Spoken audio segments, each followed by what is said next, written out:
A continuation of the previous slides, that is 2 months to 5 years management of diarrhea. Already in the previous slide we have seen about, in the previous age category we have told how to manage the diarrhea. Similar way here also can manage the diarrhea. Common symptoms can be assessed of dehydration, whether the child is with severe or no dehydration or some dehydration. Accordingly, the management is the same as that of previous category. So you can refer that. Next is regarding the malnutrition and anemia. So it is another important thing usually seen in exclusively in this category. Most common signs of malnutrition or anemia is that visible severe muscle wasting, severe palmar pallor, edema on both feet. If these signs are prevalent, then the child may be with severe malnutrition or with severe anemia.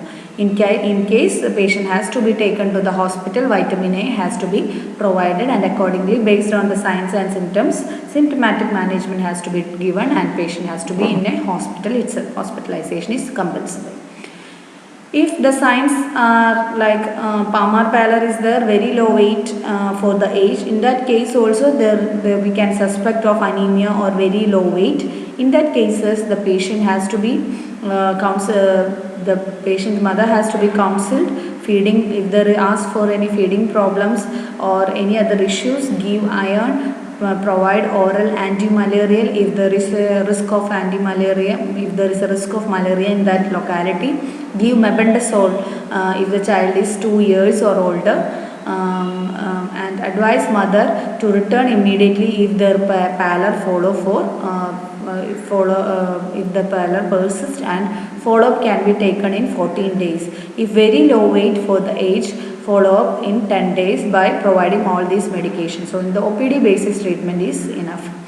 But these management has to be followed, that is mebendazole, feeding problem has to be managed, iron tablet has to be provided. So that all has to be done, and breastfeeding or continuous breastfeeding are advised.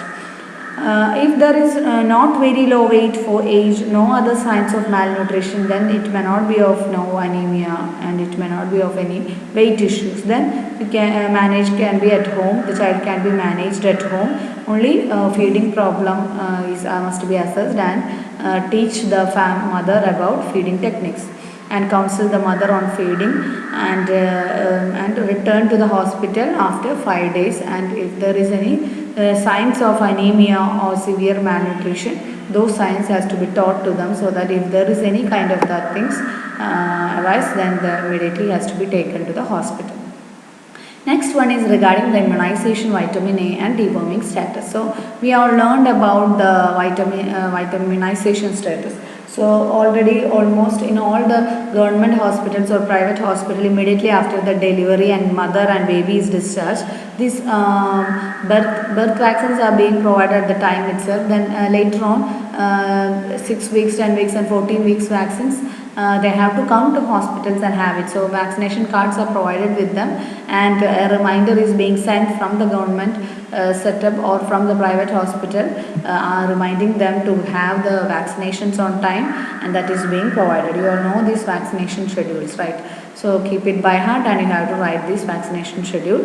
Then also vitamin A supplementation. So 9 months along with measles we are starting vitamin A prophylaxis till 5 years of age. So total 9 doses, and ask them to have this vitamin A supplementation to prevent iron deficiency and also skin diseases and night blindness. And routine worm treatment, that is mebendazole is being provided in every 6 months from the age of 1 year, and it has to be recorded. So this is all about the 2 age categories and how it has to be managed through imnci. To conclude, imnci strategy has emerged as promising approach to deal with issues related to child survival. So it is very important aspect because child mortality and morbidity is increasing. We are in all the schemes and policies we are targeting to reduce this mortality and morbidity. So in that way, this intervention is a very good aspect to manage this child mortality, thereby enhancing the child survival. Major strength is its use evidence-based management decisions. This approach could help the country to achieve millennium goals. Now presently we are running sustainable development goals. So it helped the country to achieve the SDP. So that's about imnci. I hope it is clear. It is one of the important topic. Have to study well. Thank you.